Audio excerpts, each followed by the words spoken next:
Mateus capítulo 1, a partir do versículo 1. Livro da genealogia de Jesus Cristo, filho de Davi, filho de Abraão. Abraão gerou Isaque, Isaque gerou Jacó, Jacó gerou Judá e os seus irmãos.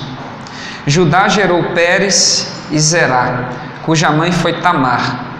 Pérez gerou Esrom, Esrom gerou Arão, Arão gerou Aminadab, Aminadab gerou Naasson, Naasson gerou Salmão, Salmão gerou Boaz, cuja mãe foi Raabe. Boaz gerou Obed, cuja mãe foi Rute, e Obed gerou Jessé, Jessé gerou o rei Davi, e o rei Davi gerou Salomão, cuja mãe foi aquela que tinha sido mulher de Urias. Salomão gerou Roboão, Roboão gerou Abias, Abias gerou Asa, Asa gerou Josafá, Josafá gerou Jorão, Jorão gerou Uzias, Uzias gerou Jotão, Jotão gerou Acás, Acás gerou Ezequias, Ezequias gerou Manassés, Manassés gerou Amon, Amon gerou Josias, Josias gerou Jeconias e os seus irmãos no tempo do exílio da Babilônia. Depois do exílio na Babilônia, Jeconias gerou Salatiel, e Salatiel gerou Zorobabel.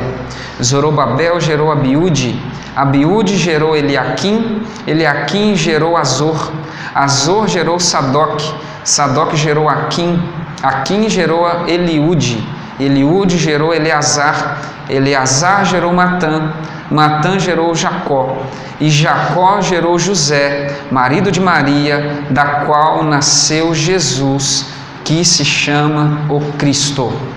Feche seus olhos. Senhor, nós agradecemos a Ti, Deus, agora pela Tua palavra lida e que será meditada, refletida nesse instante. Que o Senhor nos dê coração como terra boa para ouvir, ó Deus, aquilo que o Senhor tem para nós. Que nosso coração esteja alinhado ao Teu, alinhado à Tua palavra, alinhado à Tua vontade. Nós oramos por isso e agradecemos em nome de Jesus. Amém. Amém. Você pode se sentar? Nós estamos falando sobre advento, né? Expectativa. Esse é o significado desta palavra. Vinda, espera, esperança. É esse tempo em que a igreja, no seu calendário, tradicionalmente aguarda e celebra a chegada do Natal, que é para nós a celebração do nascimento de Jesus, essa gratidão, esse tempo de louvarmos a Deus por isso.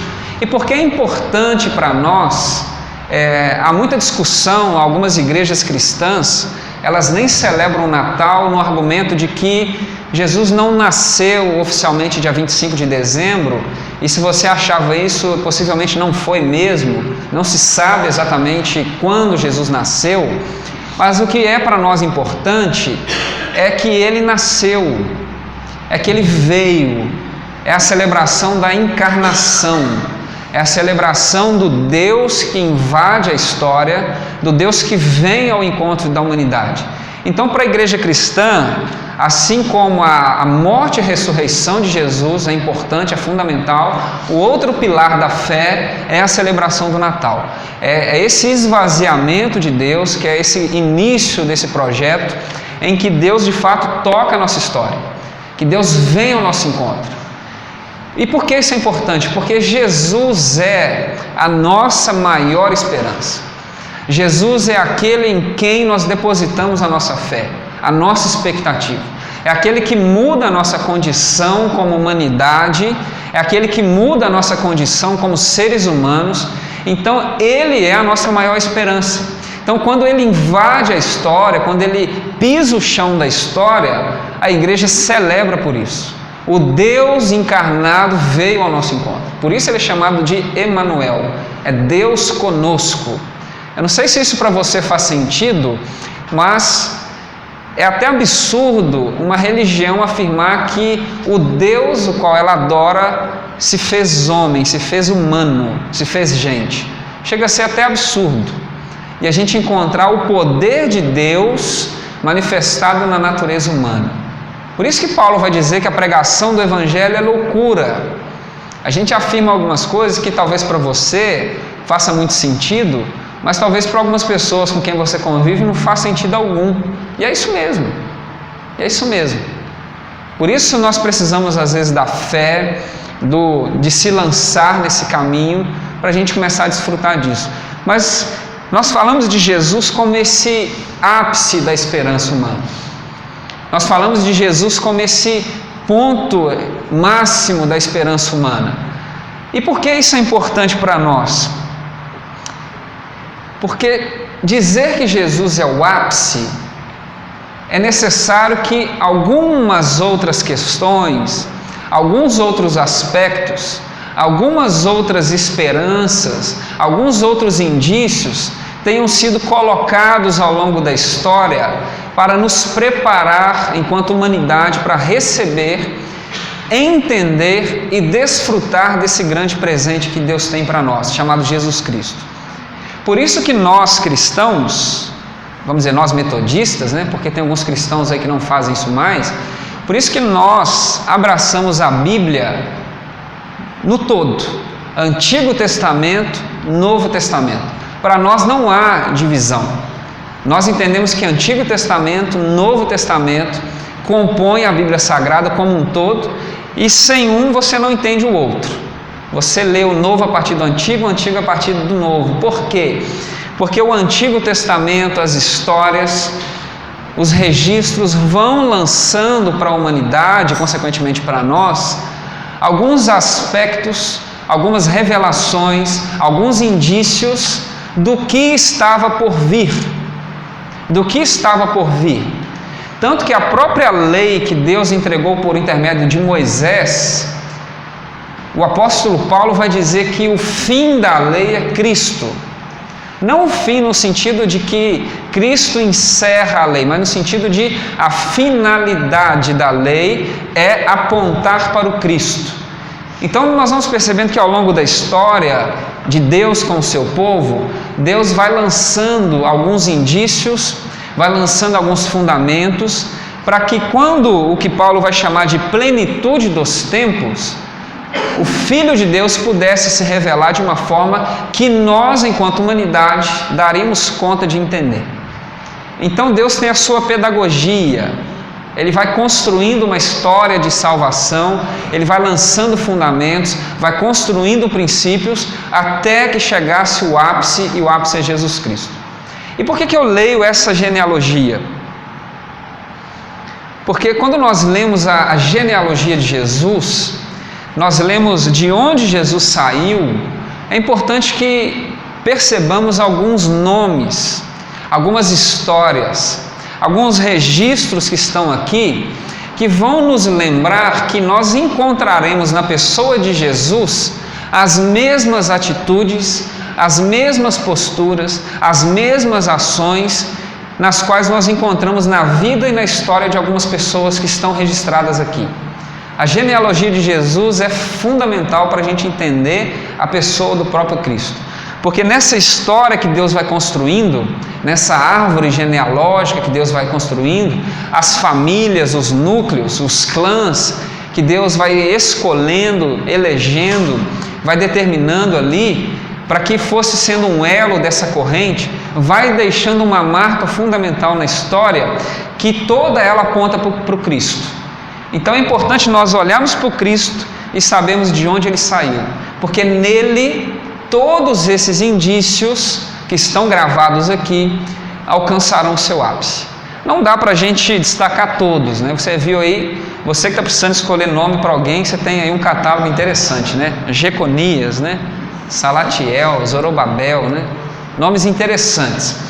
Mas essa genealogia de Jesus, ela ensina para nós algumas coisas. Eu queria destacar alguns nomes que estão grifados aqui, estão grafados aqui, que nos ajuda a entender a dimensão da obra de Jesus.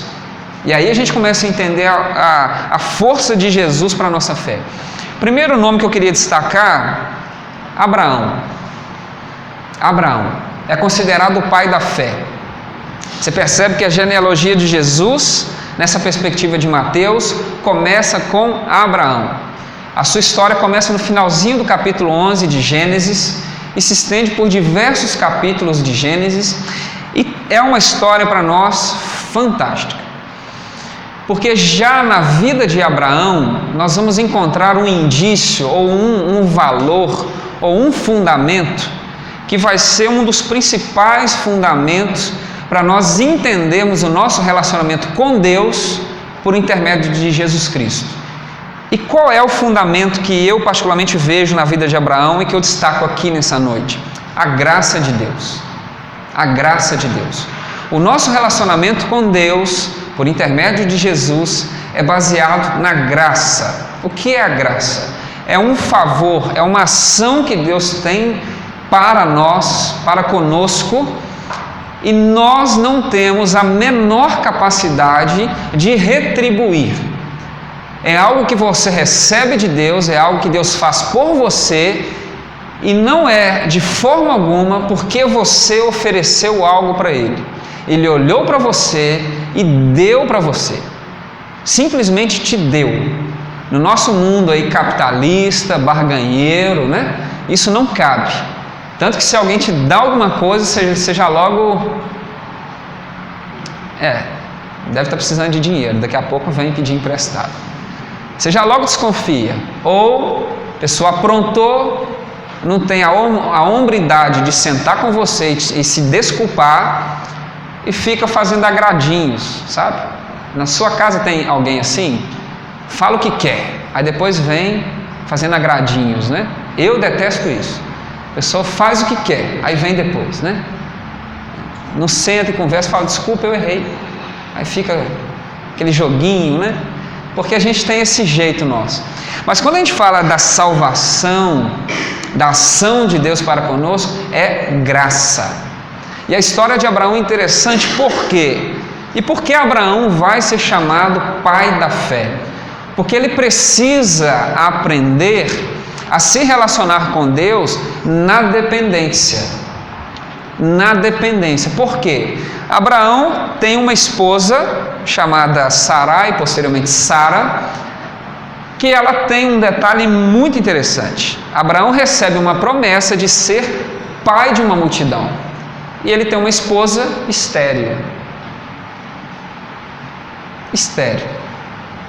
Ele recebe uma promessa de Deus de que ele será pai de uma multidão e ele tem uma esposa estéril.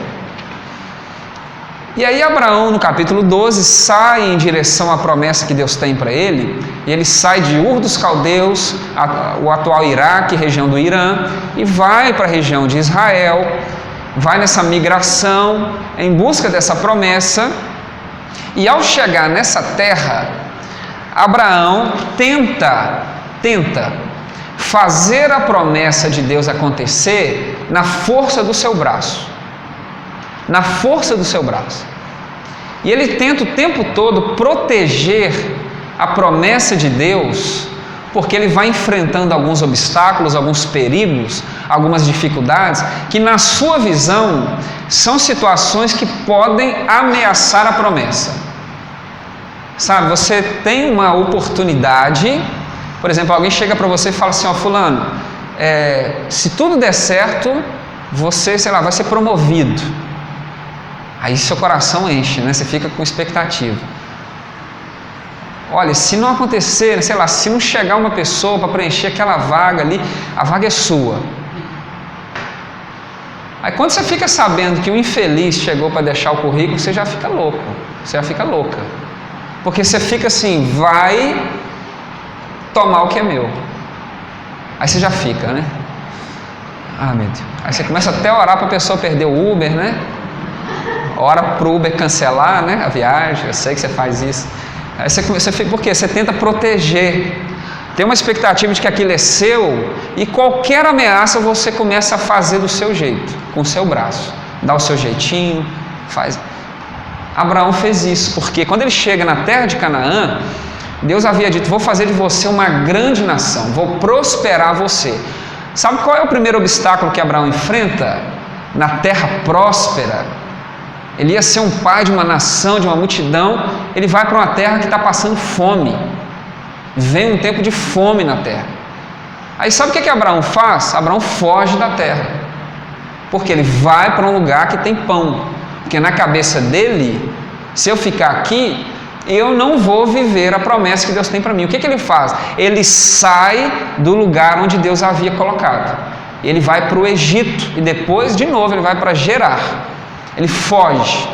Há um obstáculo e, ao invés de confiar em Deus, porque Deus o havia plantado ali, ele sai. Dá um jeito. Quando ele se desloca, ele enfrenta outro problema. Gênesis vai dizer que Sara era uma mulher muito bonita. Ele vai para um território diferente, em que lá tem um governador, tem um rei, tem quem manda. E Abraão, já conhecendo os costumes, o que ele fala? Na hora que eu chegar aqui, um mulherão desse, esse cara vai olhar para ela. Se ele souber que eu sou marido dela, ele passa a foice em mim e fica com a minha esposa. Uma ameaça. O que eu vou fazer? Minha irmã. Sara pertencia ao clã, mas minha irmã. E aí, por amor a ela, eu vou me dar bem. Então ele usa a própria esposa para se proteger, porque ele acha que um rei pode ameaçar uma promessa que Deus havia feito para ele, e ele dá o jeitinho dele. Passa-se 10 anos e Sara não engravida. Deus havia dado uma promessa: você vai ser pai de uma multidão. 10 anos e 0 a 0, nada, não dá nada. Sara não consegue engravidar, eles não conseguem ter um filho. E o que eles fazem? Olha, a gente tem uma escrava aqui, você deita com a escrava, ela vai ter um filho, como ela é objeto nosso, o filho é nosso. Então a gente faz acontecer. Deus havia dito, mas ele não disse como. Não é assim? Ele disse que a gente ia ter um filho, ele não deu a cartilha, então a gente faz. Deita com Agar. Sempre no jeito, sempre tentando fazer alguma coisa. E aí você sabe a confusão que deu depois. Até que, passado 25 anos da promessa, Sara já não tinha condições naturais para ser mãe. Mesmo que ela não fosse estéril, ela já não teria condições naturais. Abraão já não tinha condições naturais de ser pai. Aí receberam uma nova visita de Deus e Deus confirmou a promessa. Sabe por quê? Para que não restasse dúvidas de que a gravidez foi um milagre. Foi um milagre. Para que não restasse dúvida, para que Abraão não pensasse que foi a sua capacidade masculina, né? Para que Sara não pensasse que foi um tratamento que ela fez, um remédio, foi algum jeito, errou a tabelinha, né? Aconteceu alguma coisa. Não, não foi o nosso jeito. Nós não tínhamos mais condição e Deus fez. É graça. Nós não tínhamos mais condições. E Abraão aparece aqui como o primeiro nome, para dizer para nós o quê? Que Deus fez por nós o que nós não tínhamos condições. Nós não tínhamos condições de superar o pecado, de superar a morte, de sairmos da nossa condição de escravidão. Nós não tínhamos. E o que ele fez? Ele veio ao nosso encontro e fez. Se deu por nós. Então essa característica que Abraão aprende, essa dependência de depender de fato da provisão de Deus, vai ser encontrada de uma forma plena em Jesus. Nós não merecíamos, mas Ele veio e fez de um jeito que não ficasse dúvidas de que foi Ele que fez. Nada fizemos, nós apenas recebemos isso. E nós só conseguimos amá-lo, respondê-lo, ir atrás dele, ir após ele, porque primeiro ele nos amou, primeiro ele nos chamou, primeiro ele nos resgatou. Nós apenas respondemos essa graça maravilhosa. Então Abraão é um primeiro nome muito importante para nós, que Deus se relaciona conosco pela graça, pela graça. Uma segunda coisa que nós encontramos em Jesus, que Deus vai ao longo da história construindo, é que nós temos um Deus que não faz acepção de pessoas. Deus não faz acepção de pessoas. Deus chamou Abraão para que por intermédio dele todas as famílias da terra fossem benditas. Deus escolheu Israel e abençoou Israel para que Israel fosse luz para as outras nações. E Deus escolheu a igreja para que a igreja fosse sal da terra e luz do mundo. Nós somos escolhidos, separados, abençoados, cheirosos, maravilhosos, para que outras pessoas possam ser também. Por isso, esse é o propósito. E quando nós olhamos para essa árvore genealógica, nós temos dois nomes muito interessantes. Um nome é Raabe. Raabe é uma estrangeira que habitava na cidade de Jericó. É narrado em Josué capítulo 2, quando o povo está chegando na terra. Então Jericó é o primeiro obstáculo, e nas muralhas de Jericó mora uma família, e nessa família tem uma mulher chamada Raabe, prostituta. Estrangeira, mulher, prostituta, uma cananita. Quando ela percebe o que está acontecendo, e ela vai dizer que ela já ouviu falar desse Deus poderoso, que havia livrado o povo do Egito, que havia libertado com mão forte, feito milagres, sustentado o povo, ela tem uma expectativa, e quando os dois espias de Israel vão até Jericó, ela os acolhe, e ela oferece a sua acolhida, ela dá acolhimento para esse projeto, e ela decide fazer parte disso. E ao acolher, abraçar esses espias, na despedida ela fala algo muito bonito. Assim como nós tivemos misericórdia de vocês para acolher vocês, lembre-se da minha casa, tenha misericórdia. E aí nós vamos perceber que Deus é um Deus que não faz acepção de pessoas. Não há estrangeiro para Deus. Não há pessoas que estejam fora do alcance do amor de Deus.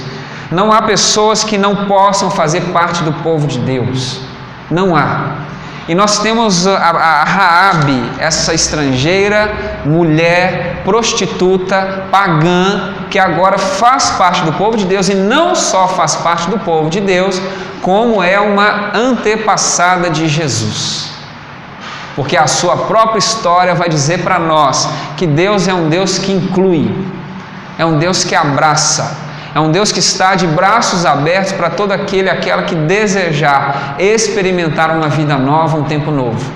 E ela vai para isso daqui. É o que Pedro vai dizer na casa de Cornélio, Quando Pedro é convidado, pelo Espírito para ir até a casa de Cornélio, um estrangeiro, um pagão, mais crente que Pedro, e ele chega lá com uma pregação maravilhosa. Vocês sabem que eu não poderia estar aqui, porque gente do meu nível não se mistura com a raça de vocês, mas Deus mandou vir aqui.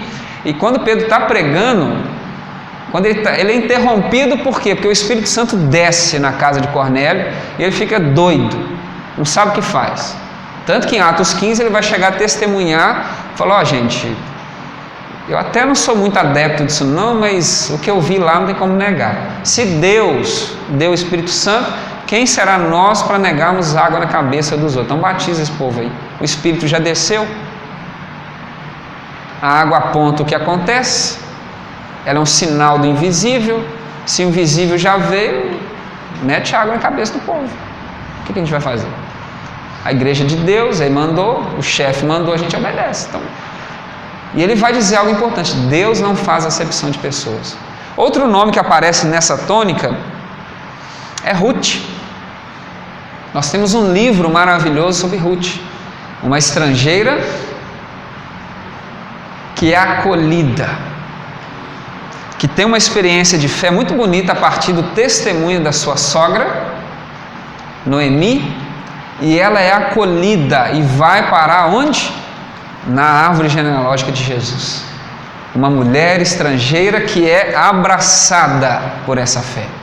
E quando nós olhamos para Jesus, é um Jesus que incomoda, porque ele senta com pessoas que talvez eu jamais sentaria. Ele conversa com pessoas que eu jamais conversaria. Ele cura pessoas que talvez eu jamais curaria. Ele entra em casas que eu jamais entraria, talvez. Por isso que Jesus é escandaloso. Ele senta com pecador, conversa com prostituta, senta com samaritana. Por isso ele é chamado de Beelzebul. Até eu chamava. Por isso que ele é chamado de coisas assim. Por isso que a família olha para Jesus e fala assim: não liga muito não, que ele está meio fora de si. Esqueceu de tomar o remedinho hoje, não esquenta não que a gente está indo para casa já. Porque ele faz coisas que nós não entendemos. Por quê? Assim como na história do seu povo, ele viu que Deus não faz acepção de pessoas, ele, enquanto o próprio Deus, não faz acepção de pessoas. Um terceiro aspecto muito interessante é que Deus usa os improváveis para fazer a sua obra. Deus sempre usa pessoas improváveis para dizer e lembrar que nós fazemos e devemos fazer sempre na força e no poder do Senhor. Para que não fique dúvidas de que foi bem sucedido não porque eu tive a experiência tal, ou porque eu estudei na escola tal, ou porque o meu mentor é fulano de tal, ou porque eu tenho uma conta bancária legal. Não. Deus não divide a glória dele com ninguém. E por isso ele pega algumas pessoas improváveis para confundir os prováveis. Para confundir os prováveis. E tem um nome aqui que, para a gente entender isso, a gente precisa, vamos dizer, tirar um pouco da pompa, porque a gente esquece disso. Davi. A gente sempre pensa em Davi, aquele top, né? Davi. E ele vai se tornar isso. Mas Davi era um improvável. Um improvável. Tanto é que quando Samuel, profeta de Israel, é chamado por Deus para ir na casa de Jessé e lá ungir o futuro rei de Israel, Samuel vai até a casa de Jessé e ele tem uma grande surpresa. Porque quando ele chega lá, ele conversa com Jessé e ele fala para Jessé do propósito. E aí Jessé começa a exibir os seus filhos. E aí quando Samuel vê, né, a passarela montada e o desfile acontecendo, quando ele vê o primogênito de Jessé, logo ele pensa: esse é o ungido de Deus. Não, se não for ele, não tem outra pessoa. Olha que bíceps que esse cara tem, né? Olha que cabelo, olha que olhar, né? Olha o tamanho desse cara. Olhar para esse cara vai ficar bem para nós, né? Um rei, né? Grandão, talvez, bonitão.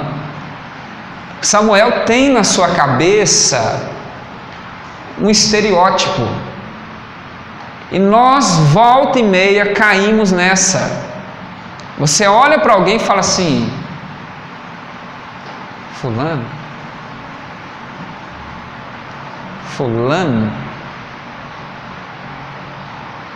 Não, se fosse Beltrano até dava para engolir, porque... Mas fulano...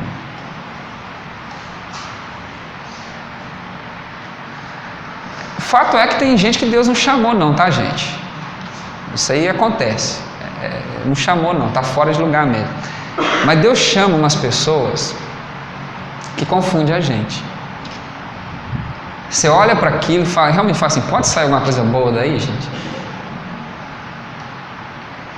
Porque Davi era um pastor de ovelhas, estava no pasto, e ele era completamente fora do estereótipo de Samuel e de todo o povo. Tanto que quando Samuel foi ungir o primeiro filho de Jessé, Deus exorta Samuel e fala algo que a gente deveria escrever isso e pregar na geladeira de casa, junto com a conta da CEMIG lá.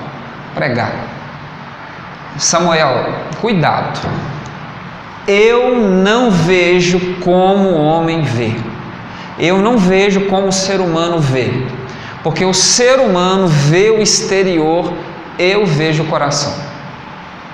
E Samuel aprende algo importante ali, que Deus não está preso aos nossos estereótipos. E Deus não depende das nossas capacidades para fazer alguma coisa. O poder é dele. Então, se ele quiser fazer uma grande obra através de um pequeno ser humano, ele vai fazer como fez. Porque Davi, não o rei Davi, o pastor Davi, era um improvável. Tanto que quando Davi, no capítulo 17 de 1 Samuel, está no campo de batalha para enfrentar Golias, ele é zombado pela sua família, pelo rei, pelas pessoas e pelo próprio Golias. Você está achando que eu sou cachorro para você vir para cima de mim com um pedaço de pau e pedra? E o que acontece? Golias cai. Porque Davi diz algo muito bonito, que você vem contra mim com espadas e lanças, mas eu vou contra você em nome do Senhor. Davi sabe a quem ele representa. Eu represento o Senhor. Então, se eu estou alinhado com a sua causa, eu tenho sobre mim todo o poder do céu disponível para fazer aquilo que ele deseja. Então, não são espadas, lanças, habilidades, experiência, capacidade, idade, nada disso. O diferencial é se nós estamos no nome do Senhor ou não. É isso. E Davi vai. Então Deus usa os improváveis. Esse rei Davi, esse grande Davi, era um improvável. Nós aqui hoje aplaudir Davi é fácil. Eu queria você lá na casa de Jessé, quando chegou um cara barbudo, cabeludo, com chifre, cheio de azeite e jogando óleo na cabeça de um moleque. Aí eu queria ver você falar assim: tá aí o meu rei. Porque ver o rei no trono, pomposo, é fácil. Agora você ver o rei lá como semente é outra coisa. Por isso é necessária a fé. Então lembre-se disso, Deus usa os improváveis. O próprio Jesus, aos olhos humanos, era improvável. Era improvável Deus fazer dessa forma. Tanto que a pergunta que fazem para Jesus, aliás, a respeito de Jesus, pode vir alguma coisa boa de Nazaré? Jesus estava vindo da Galileia, vem da periferia, lá de cima. Pode vir alguma coisa de lá? Pode. Porque Deus às vezes usa os improváveis, as improváveis para fazer a obra que Ele tem que fazer. Sabe para quê? Para que quando olharem para nós improváveis, não reste dúvida de que foi Deus quem fez, que não foi você que fez. Para que não reste dúvida. Aquela igrejica fez isso, você acredita? Santa Luzia fez isso, fez. Mas como? Porque Santa Luzia anda no nome de Deus. Amém? Santa Luzia anda no nome de Deus. Quarta coisa, Deus não aceita injustiças. O nosso Deus é um Deus de justiça. De justiça. E Ele não fica calado e não fica apático diante de injustiça, e Ele nem esconde as nossas injustiças enquanto povo. Tem um nome que aparece aqui de uma forma muito interessante: Urias. 2 Samuel capítulo 17. O rei Davi, improvável, pastor, dependente de Deus, temente a Deus, tornou-se um provável, tornou-se um poderoso, tornou-se alguém cego no seu próprio ego, no seu próprio poder. E 2 Samuel capítulo 11 tem um episódio da história de Davi que a Bíblia Sagrada não esconde, e isso vai parar na genealogia de Jesus, para a gente perceber que Jesus é alguém comprometido com a justiça do céu, e ele honra as pessoas injustiçadas. Sabe o que acontece? Davi, tornando-se um provável, um soberano, um rei, perdendo seu coração de pastor, no tempo em que era para os reis estarem com o seu próprio exército, guerreando, Davi resolveu ficar em casa, tirar uma folga. Não preciso mais disso, né? Já tenho poder o bastante para conseguir o que eu quero. Posso ficar em casa.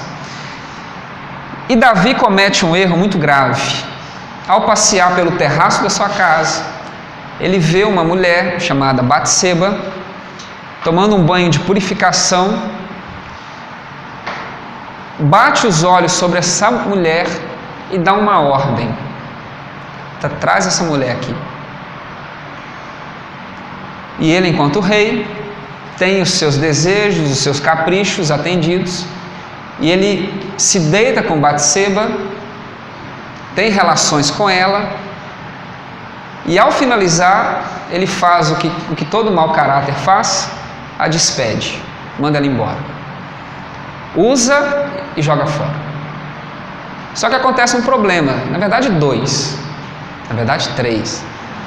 Primeiro, Batseba era casada, mas para Davi isso não tinha problema, ele era rei, ele pode pegar o que ele quer. Segundo problema, Batseba engravida e o seu marido está na guerra. Terceiro problema, Israel tem Deus. O que Davi faz? Não contente com isso, sabendo que Urias está na guerra, ele trama um plano para esconder a sua injustiça. Ele manda uma cartinha para a guerra, fala: manda Urias para cá, preciso conversar com Urias. Dá um jeito, tenta mandar Urias para a casa dele, na esperança o quê? Urias está na guerra, vai chegar em casa, vai procurar a esposa, está muito tempo fora, e aí vai ficar como que o filho é dele. Urias fala o quê? Eu não posso ir para minha casa. E ele fica na porta do palácio. Eu não posso ir para casa, desfrutar de um descanso, sendo que o meu povo está batalhando. Não vou.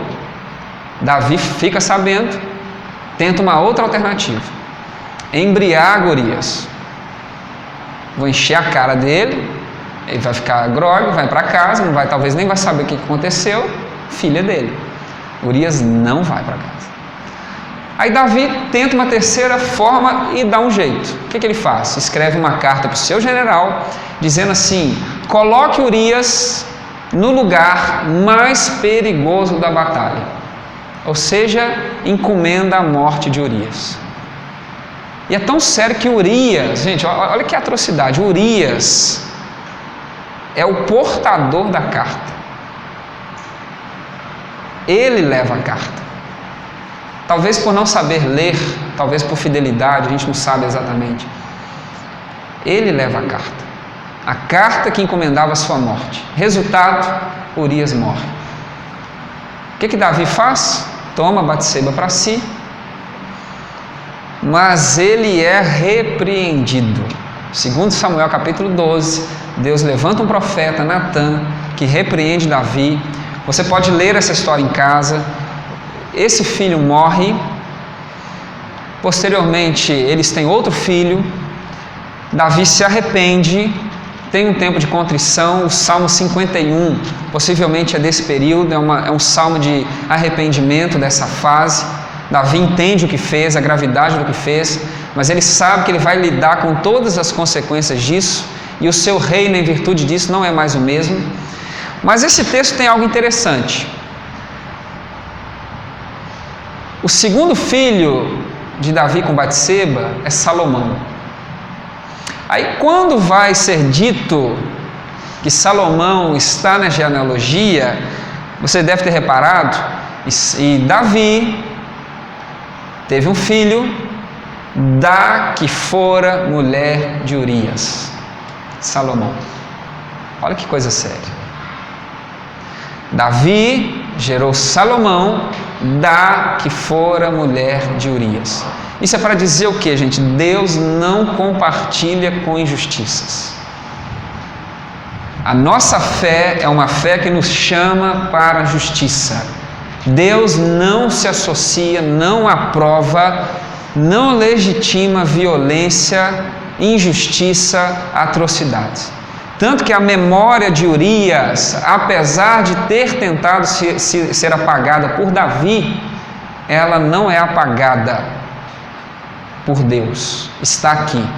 Uma injustiça foi cometida e de alguma forma o nome de Urias prevalece. Ele está também na genealogia de Jesus, porque de alguma forma há um comprometimento de Deus em redimir as injustiças que nós sofremos nessa terra.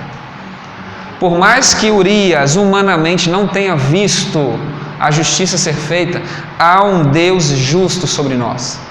E da forma dele, do jeito dele, ele vai reparar todas as injustiças que nós fomos acometidos e nos cobrará das injustiças que nós cometeremos e cometemos. Isso é muito sério para nós, muito sério. E quando nós olhamos para Jesus, nós vemos um Jesus assim, comprometido com a justiça.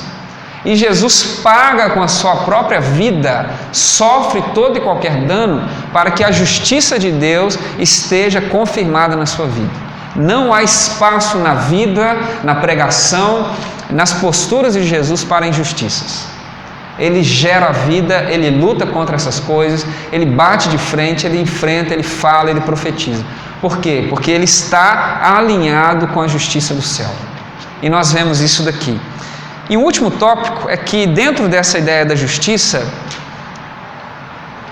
Deus é um Deus que promove vida. A história de Deus com o seu povo é uma história de promoção de vida. Eu destaco aqui José, pai de Jesus. Logo na sequência nós temos uma narrativa do nascimento de Jesus. E o nascimento de Jesus, eu já preguei esse texto aqui, é um nascimento interessante porque Deus fala com Maria, um anjo fala com Maria, revela a ela e ela de uma forma excepcional abraça esse projeto, não se preocupa com a sua reputação, o que ela quer é servir a um propósito divino. Ela sabe que mesmo que ela possa perder status, privilégio, possa perder um pouco da sua vida, ela está dentro de si gerando a vida da eternidade. Então ela, juntamente com José, eles são um casal alinhado com a promoção da vida. Ela por acolher esse dom da vida, sem se importar com as consequências, e ele, de uma forma interessante, por quê? Ele percebe a sua noiva grávida. E aí ela chega para ele e diz que um tal de Espírito Santo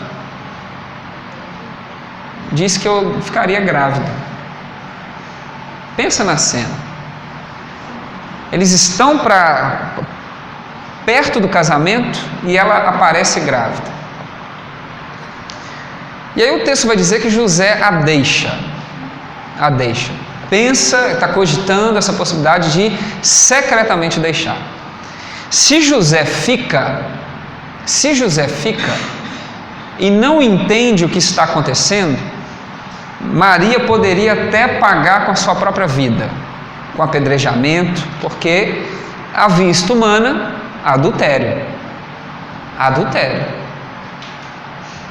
Certo? Ela é minha noiva. Eu não fiz nada. Aparece grávida. Espírito Santo. Em pleno ano 0. Mas deixá-la secretamente é interessante. Por quê? Se ele fica ou anuncia, a culpa cairia sobre Maria. Agora, se ele a abandona secretamente, o canalha sou eu. A culpa é minha. Como se ele não assumisse a responsabilidade. Como se ele tivesse violado Maria e ido embora. Não assumisse o seu papel de homem perante a sociedade. E ela teria todo o direito de refazer a sua vida com toda a dignidade social. Então José traz para si o peso da morte, o peso da culpa, o fardo. Isso te lembra alguma coisa? O fardo que poderia cair sobre a vida de Maria, José traz sobre os seus ombros. E aí a gente vê um casal, um lar, que tem compromisso com vida. Eles assumem o dano. Eles não estão preocupados com benefícios pessoais. O que eles querem é gerar vida, mesmo que eu perca parte da minha, ou que eu a perca no todo. De um casal desse não poderia sair nada mais, nada menos que Jesus. Aquele que sofreu todo o dano para que você pudesse ter vida, para que você pudesse experimentar a vida.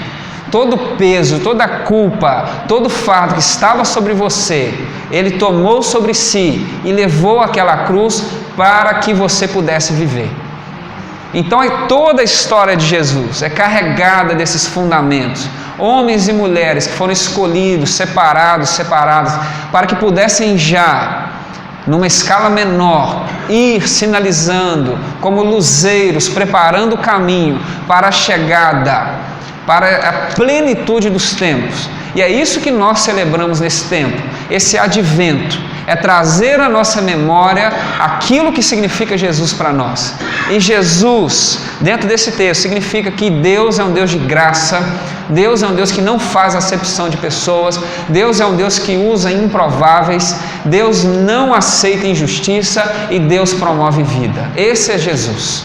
Tudo isso alcança o seu ápice em Jesus Cristo. E que você assuma para você essa palavra, essa expectativa, para que você viva tudo isso que essas pessoas viveram debaixo dessa graça e desse favor de Deus, em nome de Jesus. Se coloque de pé, eu quero orar por você. Eu quero orar pela sua vida.